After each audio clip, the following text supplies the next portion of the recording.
Hello students, today I have come up with the next part of the chapter hydrogen from class 9 syllabus. Okay, so in the last video I have told you that I'll start with the preparation of hydrogen in this video. So I'll start with the preparation of hydrogen in this video. Okay, so basically hydrogen can be prepared by many methods. Among them, the first one is from water.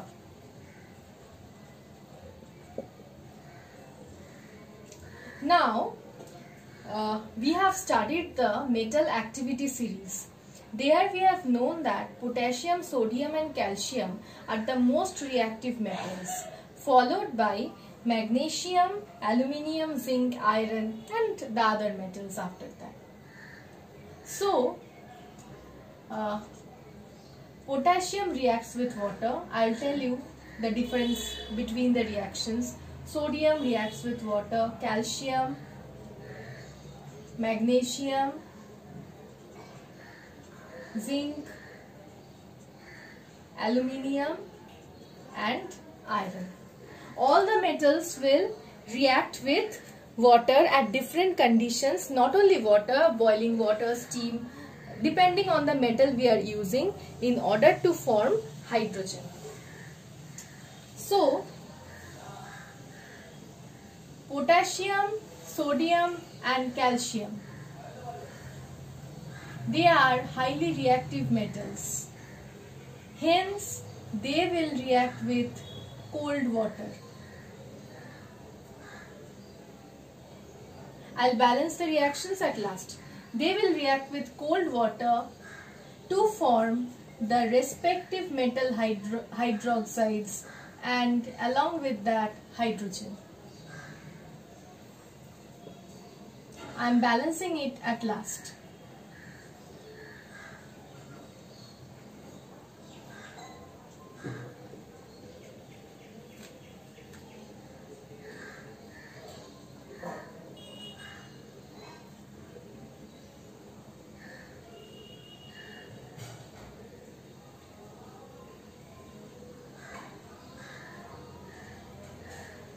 Okay.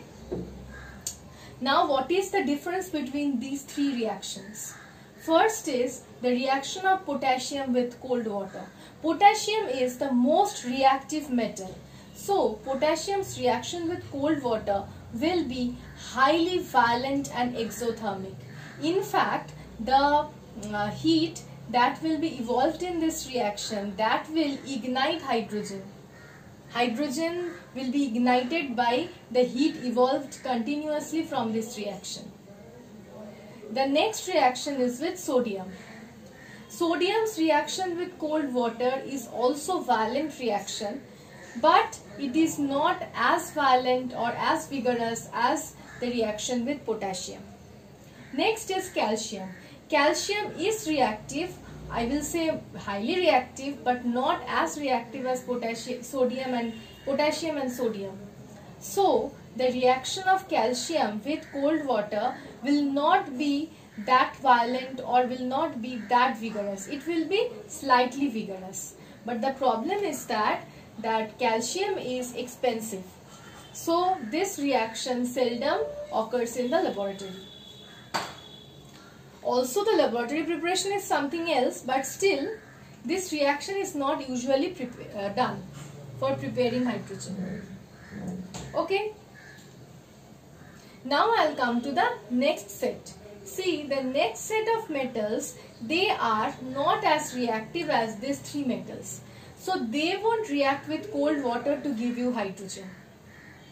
So they will either react with boiling water or with steam in order to give hydrogen. Magnesium will react with, I'll balance it later.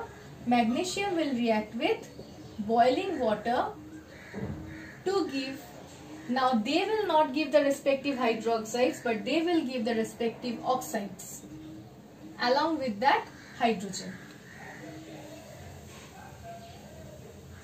Zinc will react with zinc aluminium iron will react with steam, not with boiling water also.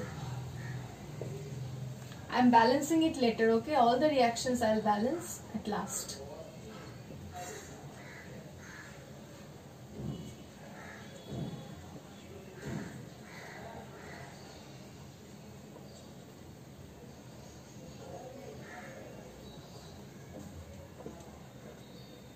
Now the reaction with iron, reaction of steam with iron is reversible reaction.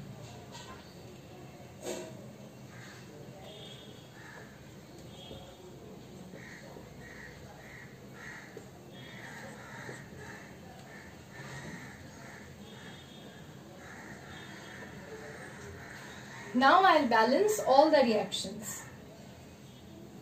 First is the reaction of magnesium with boiling water to give you magnesium oxide and hydrogen. This reaction is already balanced.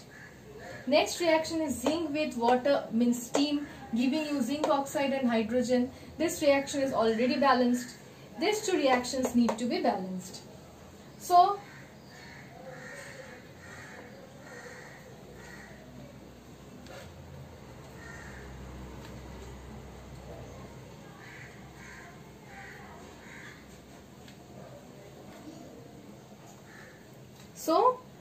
all the reactions are balanced. So there is a difference between the reactivity of all the metals.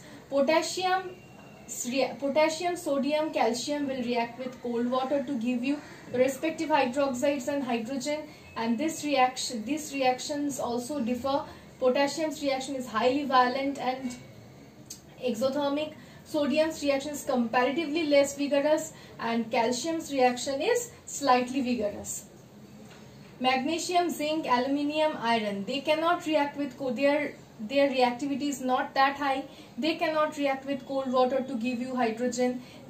Magnesium will react with boiling water to give the respective oxide and hydrogen, and zinc, aluminium, iron will react with steam in order to give the respective oxides and hydrogen. So these are the reactions of metals with water to give you hydrogen. Now, hydrogen can also be obtained from dilute acids.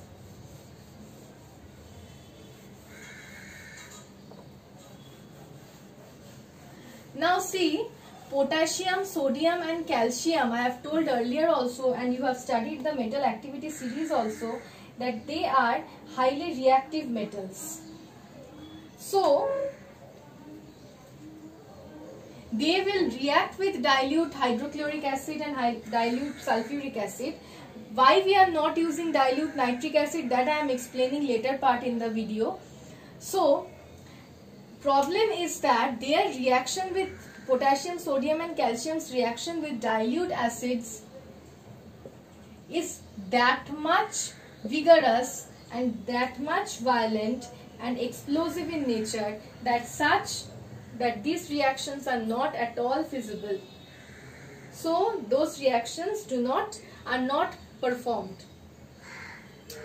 We will come to the next set of metals, magnesium,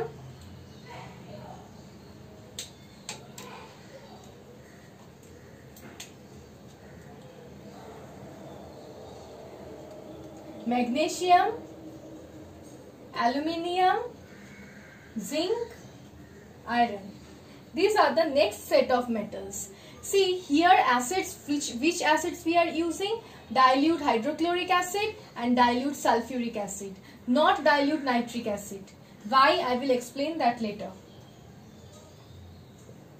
I am balancing the reactions later, okay?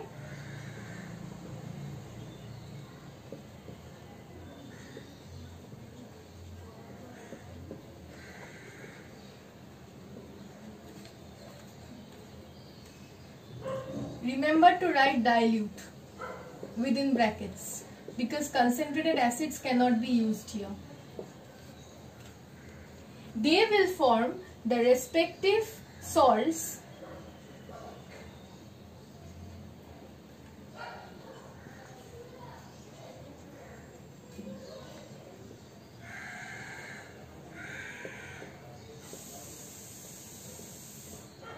I'm balancing it later.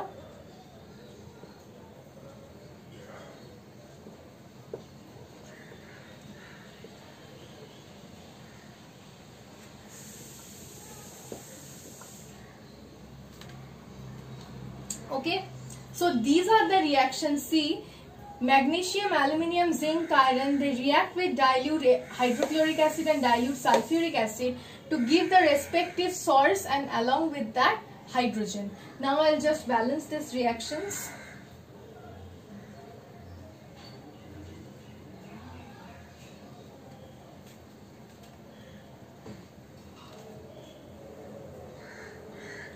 This reaction is already balanced. Okay, so I have told you that here we are just using dilute sulfuric acid and dilute hydrochloric acid, but not dilute nitric acid. Why we are not using dilute nitric acid?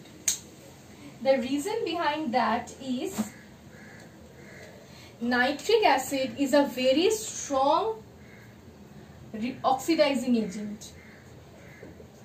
We do not use dilute nitric acid in these reactions. Why? Because it is a very strong oxidizing agent.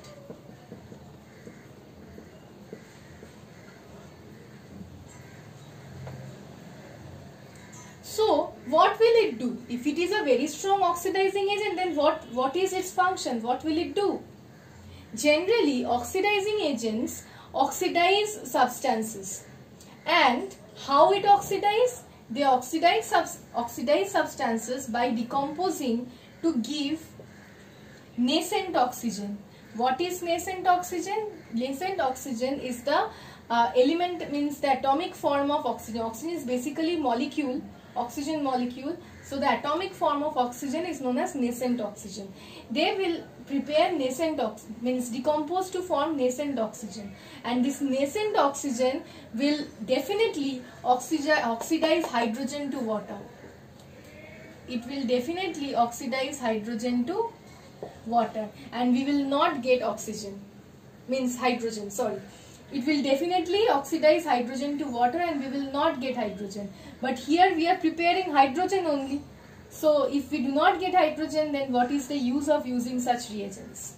Okay, but still very dilute, cold, very dilute nitric acid can be used with magnesium and manganese in order to produce hydrogen. Now what is the how that can be overcome? How, means I am using nitric acid only, very dilute, so what, I am using nitric acid only. Then nitric acid means it is a strong oxidizing agent, but the problem is that since we are using very dilute nitric acid, by diluting it with water again and again, this dilution will reduce the oxidizing character of nitric acid to a much greater extent. So very dilute nitric acid at very low temperature can be used to react with magnesium and manganese in order to give hydrogen. Another problem is that, see, I am showing you reactions till iron. Why not lead? What is the problem with lead? The problem with lead is that if lead reacts with acids like dilute HCl and dilute H2SO4, then it will form lead chloride and lead sulfate. Both lead chloride and lead sulfate are insoluble in water, and they will form a coating on top of the reaction medium, and the reaction will stop there only, because it forms a layer of coating on the surface of the reaction medium. Okay, so these are the reactions with acids to give you hydrogen. Now, since reactions take place with acids, reaction also take place with alkalis. Next I will come to how the metals react with alkalis to give you hydrogen.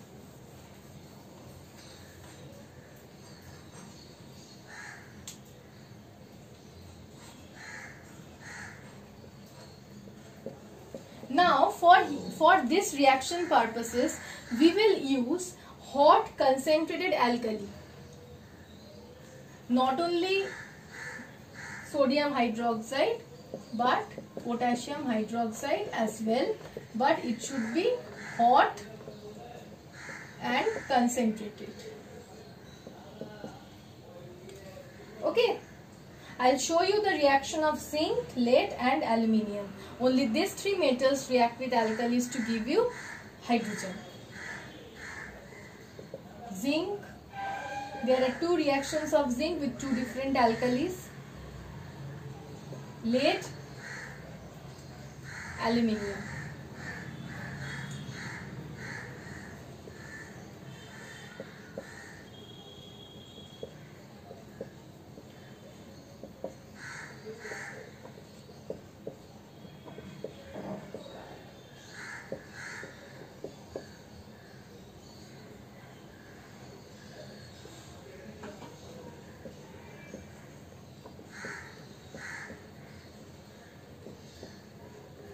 The reaction of hot concentrated alkali with aluminium requires water.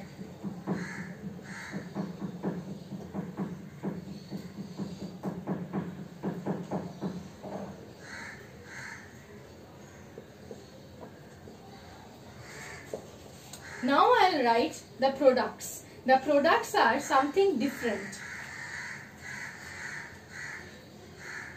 See, here we will get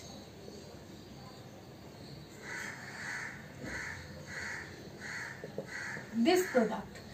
What is the name of this product? The name of this product is sodium zincate. Sodium zincate. Along with that hydrogen, I will balance it later. Balance the reactions later. Potassium zincate. Along with that hydrogen.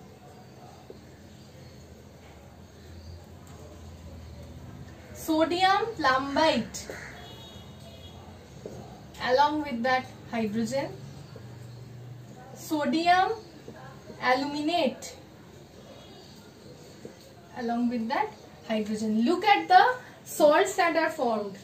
We are getting here zincs, zincates, plumbites and aluminates as the salts. Now definitely we need to balance the reactions.